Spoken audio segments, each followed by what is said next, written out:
Barenaked.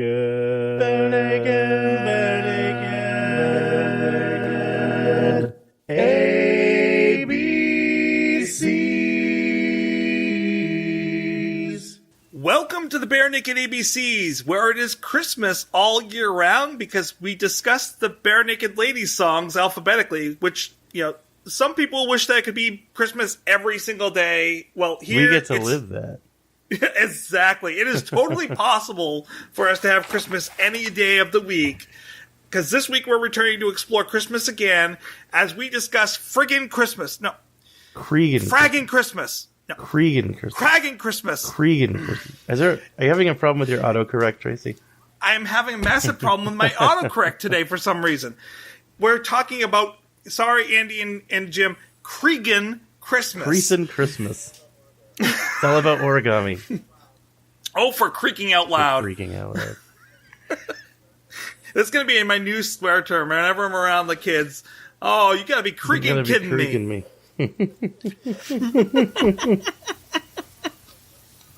My autocorrect, every time I was talking about today's episode, would try to recorrect it to like Creeggan or Kraken or... We're talking about the Creeggan Christmas.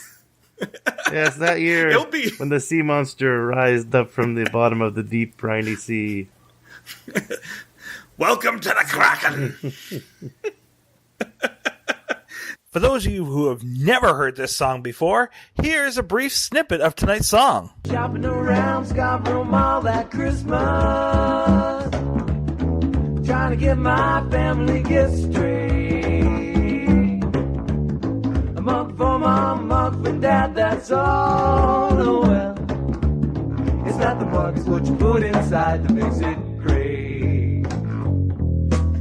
So, we are covering this song because it was actually put out on an actual recording that can be reached.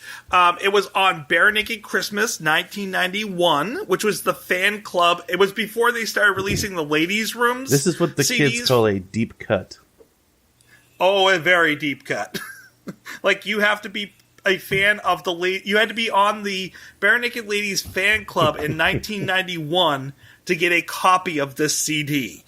Like, when they were just starting out. Before they released Gordon, just after they started releasing the yellow tape, you had to have been a fan of the club at that point. I will be adding a link in our notes for today for you to get a hold of this. And it's also on there with the very early version of God Rest Ye Merry Gentlemen and We Three Kings combination, which is really interesting. There is an alternative version. I sent you guys the alternative version of this. Shopping around Scarborough Mall in the midday, trying to find some shoes that'll fit straight. Ones that'll fast, ones that'll last, cause they got to be tough. But it's not the shoes, it's the soul that's inside that makes them great. The Creeggan Brothers, in 1994, rewrote this and did a revision for their first self-titled album, which is a very jazz, funk, pop type sound. They call it themselves spazz, which I think is really interesting. I find it to be kind of a lounge, jazz, funk, pop type feel. Oh, yeah. We'll talk about the original version. The original version is very, I don't know how you would label it, Aaron, but I want to say I think that a bluesy, jazzy, soft jazz type sound is kind of what they're going with. Definitely jazz blues, yeah. Very much so. Well, do you want to break it down? Well, we'll come to the breakdown in a minute, but then the alternative version that they released later. Was that the Shopping for Shoes? They changed it to Shopping for Shoes, so it's no longer a Christmas song, and there's a lot more to it. It has a faster beat. There's a different type of drum they're using in there. I'm not quite sure what it is, because... That was the Brothers Creeggan, right? Yes. Right. There's a very different bridge to it. There's a different amount of scatting that they do in it, in the middle. And we'll get to it more, but Andy and Jim are basically, they're playing everything. So Andy plays the piano, percussion, accordion, dulcimer, and steel pan, while Jim is doing the bass, the guitar, the percussion, the tap dancing, and the piano. So it's a very interesting kind of mix for the two of them. I'm betting that no one else has ever discussed this song in the amount of length that we're going to tonight. So, Aaron, let's break it down. All right, let's do it. Aaron's Hot Take! Okay, so this is not going to be the typical breakdown. I will provide as much as I can, but it's very much a free-form jazz odyssey. So, oh my god, that's the perfect description of this song. There we go. Okay, that was good. Thank you. Fastest breakdown ever. No, Creeggan Christmas is approximately rushes along at 180 beats per minute. It does rush and drag quite a bit. It's very loose. The whole feel is very loose. Very jazzy feel. It's essentially a jazz blues jam. The key is A, but it's played in the A blues scale. That's A, C, D, E flat, E, G, then back up to A. The blues scale is interesting for a couple of reasons. Unlike a typical major scale, so to stick with A, that would be A major is A, B, C sharp, D, E, F sharp, G sharp, then back to A. So not counting the octave, you have A to G, and that's 7 scale degrees. So most typical Western scales, be they major, minor, or whatever, and no matter what mode you're in, will have 7 degrees. That's why when we talk about, when I say like 1, 4, 5, etc., that's the degrees of the scale, you know. So, for instance, with a C scale, C is the first degree or the tonic, F is the 4th degree, G is the 5th degree. So 1, 4, 5 would be C, F, G. So that's what we talk about when we talk about, you know, the degrees. So a typical Western scale, again, be it major, minor, or whatever, will have 7 degrees or 7 notes or 7 tones. A blues scale only... Depending on which degree of bacon you go with. Correct. But always... Oh, man. I can't even do it. Kevin Bacon. I threw you off. Kevin Bacon, one of Earth's mightiest heroes. Anyways, so yeah, you typically have 7 degrees or 7 tones. In a blues scale, you have 6. You have 1 less degree or 1 fewer degree, depending on who you ask. Man, I'm in a rare mood tonight. Sorry, guys, I'm sick. So the A blues again is A, C, D, E sharp, E, natural, G. You have 1 less degree in your scale, but also what makes the blues scale unusual is you have 3 adjacent chromatic notes. So a standard major scale can be built, for instance, by starting at your desired tonic, and then moving up a whole step, another whole step, a half step, 3 more whole steps, and then a half step. So whole, half, whole, half. No matter where you start, you just choose a note, and if you use that formula, you will build yourself a major scale. It will always work. Even in a minor scale, you wouldn't see 3 steps moving up or down chromatically by half step all next to each other, right? Because that means you have, if you think about like a piano keyboard, that would be like 3 notes, including the black notes, you know, the black keys, 3 notes that are just all right next to each other. Typically that doesn't happen. You want a little more space between your notes because in a Western classical tradition, typically in a harmonic sense, this would lead to a lot of dissonance, which is something that traditional Western music theory tries to avoid.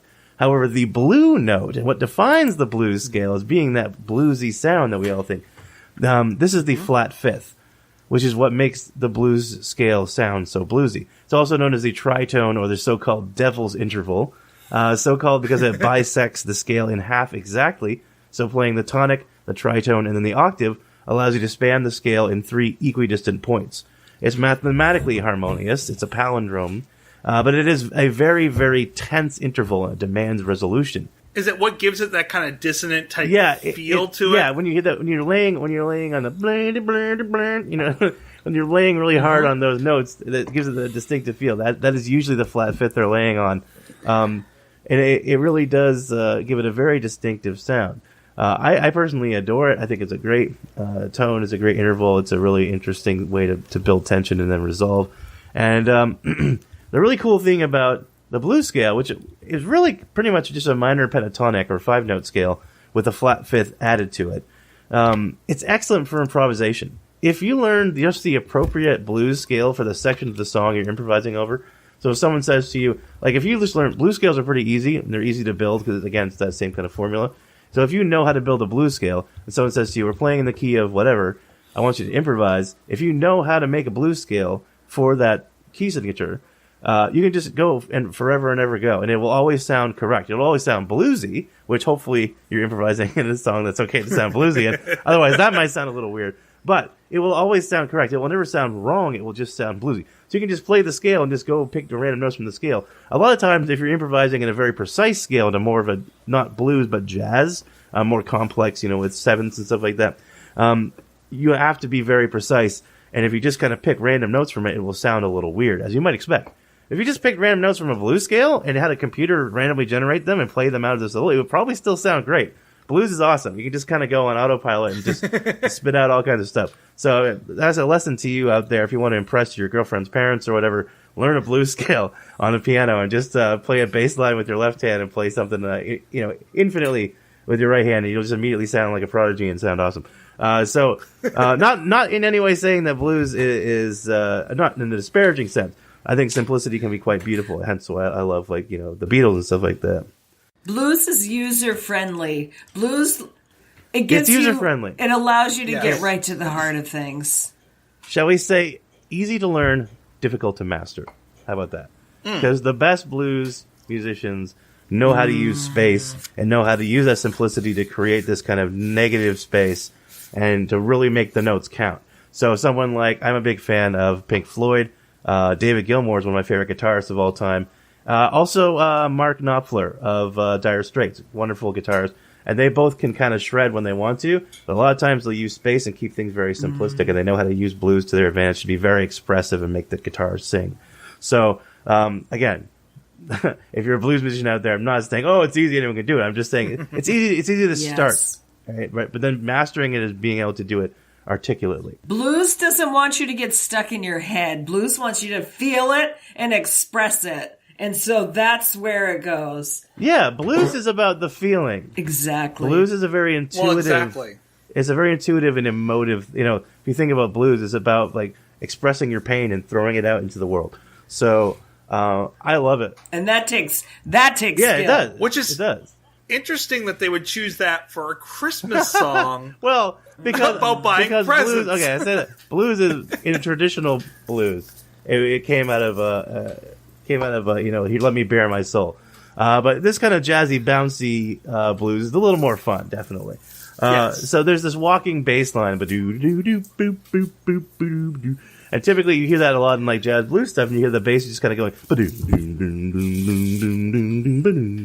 right, and it's just sort of bouncing along. Usually every quarter note gets a bass beat, which, can be quite, especially in an up-tempo song like this, can make it really move along, and if you feel this pulse, right, that's where the energy is coming from. And in fact, I think the song gets most of its energy from the bass line.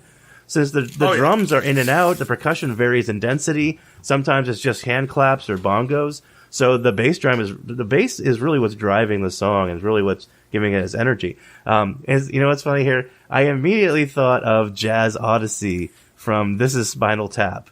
Right, we're not going to perform a free-form jazz exploration on stage, right? On the bass, Derek Smalls, he wrote this, right? So, I immediately just thought about that, which is hilarious because Jim is the bass player, and he did write this. Yep. He wrote the free-form Jazz Odyssey. So I don't know when this song came out or when Spinal Tap came out, or whether that was in any way related, but it's kind of, if not, it's a really, really interesting piece of synchronicity there. But yeah, ultimately, the whole song has this very playful feel to it. It was amusing to listen to, but ultimately not a song which left me awestruck or yearning for more. If I saw BNL live and it was near Christmas time, I would probably appreciate hearing them goof around and improvise over this jazzy blues jam. But ultimately, I don't think it's much to write a Christmas card home about. So what did you think about the revision, about the alternate version that Jim and Andy did later on? I don't know. I think, as you say, maybe it's a little more appropriate. You know what I mean? They certainly seem to have fleshed it out a bit more. It's more developed in that later incarnation. And as you say, I don't think there's anything wrong with a Christmas blues song, but I don't know. It feels like maybe it's a little more appropriately used there. And then there's not a lot of Ed or Steven on this song, even then. So I almost get the feeling that this might have been something that Jim and Andy were kind of playing around with before they came to the band, the two of them together. Or my thought was, a lot of times if you've been in a band and you've recorded in a studio or you've heard these stories of bands, the non-smokers in the band, right? The guitarist Yep. and the keyboard player, whatever, go out and have a smoke, and the vocalist